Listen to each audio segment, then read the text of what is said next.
ಹೊರಟ್ಟಿಯಿಂದ ಬಲವಂತವಾಗಿ ರಾಜೀನಾಮೆ ಕೊಡಿಸಿದ್ದಾರೆ. ಬಸವರಾಜ ಹೊರಟ್ಟಿ ರಾಜೀನಾಮೆಗೆ ಅಶೋಕ್ ಆಕ್ರೋಶ. 25 ಜನರ ತಂಡ ಕಟ್ಟಿಕೊಂಡು ಹೋಗಿ ಗೂಂಡಾಗಿರಿ ಮಾಡಿದ್ದಾರೆ ಅಂತ ಹೇಳಿ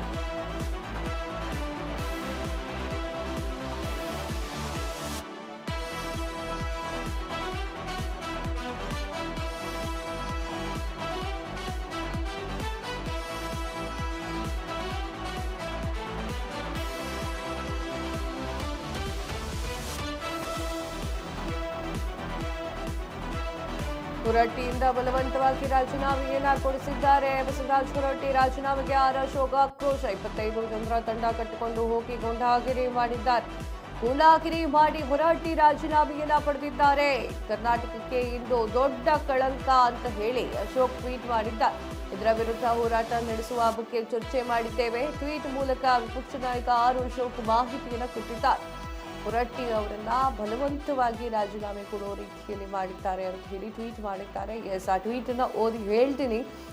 ನೋಡ್ತಾ ಇರಬಹುದು ನೀವು ಸ್ಕ್ರೀನ್ ಮೇಲೆ ಅಶೋಕ್ ಅವರು ಮಾಡಿರುವಂತಹ ಟ್ವೀಟ್. ಮುಂದಿನ ವಾರ ಆರಂಭವಾಗಲಿರುವಂತಹ ವಿಧಾನಮಂಡಲ ಅಧಿವೇಶನದ ಹಿನ್ನೆಲೆಯಲ್ಲಿ ಆಗಿರುವಂತಹ ವಿಚಾರ ಅಂತ ಹೇಳಿ ಟ್ವೀಟ್ ಮೂಲಕ ತಿಳಿಸಿದ್ದಾರೆ.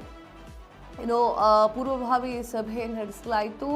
ಅಧಿವೇಶನದಲ್ಲಿ ರಾಜ್ಯದ ಜನತೆ ಎದುರಿಸ್ತಾ ಇರುವಂತಹ ಜ್ವಲಂತ ಸಮಸ್ಯೆ, ಬರ, ನೆರೆ ಪರಿಹಾರ, ರೈತರಿಗೆ ನೆರವಾಗೋದು, ಸಂಕಷ್ಟ ಎಲ್ಲವೂ ಕೂಡ ವಿಚಾರಗಳು ಬರುತ್ತೆ ಅನ್ನುವಂತಹ ರೀತಿಯಲ್ಲಿ ಅವರು ಮಾತನಾಡಿದ್ದಾರೆ. ಟ್ವೀಟ್ ಮಾಡಿ ತಿಳಿಸಿದ್ದಾರೆ.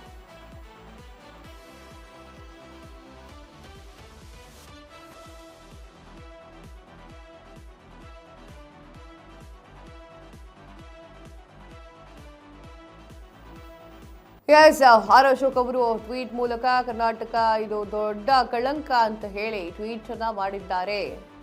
ಎಸ್, ಮುಂದಿನ ವಾರ ಆರಂಭವಾಗಲಿರುವಂತಹ ವಿಧಾನಮಂಡಲ ಅಧಿವೇಶನ ಏನಿದೆ, ಆ ಅಧಿವೇಶನದಲ್ಲಿ ಎಲ್ಲವೂ ಕೂಡ ಡಿಸ್ಕಸ್ ಆಗುತ್ತೆ.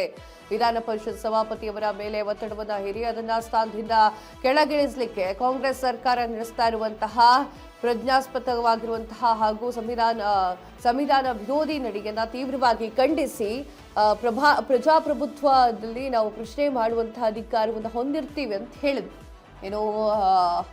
ಸಾಕಷ್ಟು ವಿಚಾರವನ್ನ ಮಾತನಾಡಿರುವಂತಹ ಅವರು ಪ್ರಜಾಪ್ರಭುತ್ವದ ಮೌಲ್ಯಗಳು ಹಾಗೂ ಸಾಂವಿಧಾನಿಕ ಹುದ್ದೆಗಳ ಘನತೆಯನ್ನ ಕಾಪಾಡಲಿಕ್ಕೆ ಕೈಗೊಳ್ಳಬೇಕಾಗಿರುವಂತಹ ಮುಂದಿನ ಹೋರಾಟ ರೂಪುರೇಷೆ ಕುರಿತು ಚರ್ಚೆ ಮಾಡಲಾಯಿತು ಅಂತ ಹೇಳಿ ಬರೆದುಕೊಂಡಿದ್ದಾರೆ. ಅಧಿವೇಶನದಲ್ಲಿ ರಾಜ್ಯದ ಜನತೆ ಎದುರಿಸ್ತಾ ಇರುವಂತಹ ಜ್ವಲಂತ ಸಮಸ್ಯೆಗಳು, ಬರ, ನೆರವಿನಿಂದ ರೈತರಿಗೆ ಎದುರಿಸ್ತಾ ಇರುವಂತಹ ಸಂಕಷ್ಟ, ಆಡಳಿತ ವೈಫಲ್ಯ, ಭ್ರಷ್ಟಾಚಾರ ಹಾಗೂ ಸಾರ್ವಜನಿಕ ಹಿತಾಸಕ್ತಿಯ ಪ್ರಮುಖ ವಿಚಾರವನ್ನ ಸದನದಲ್ಲಿ ಪರಿಣಾಮಕಾರಿಯಾಗಿ ಪ್ರಸ್ತಾಪಿಸಿ ಸರ್ಕಾರದ ಉತ್ತರಕ್ಕೆ ಒಳಪಡಿಸುವಂತಹ ಕುರಿತು ಸುದೀರ್ಘ ಸಮಾಲೋಚನೆಯನ್ನ ನಡೆಸಲಾಯಿತು ಅಂತ ಹೇಳಿ ಬರ್ಕೊಂಡಿದ್ದಾರೆ.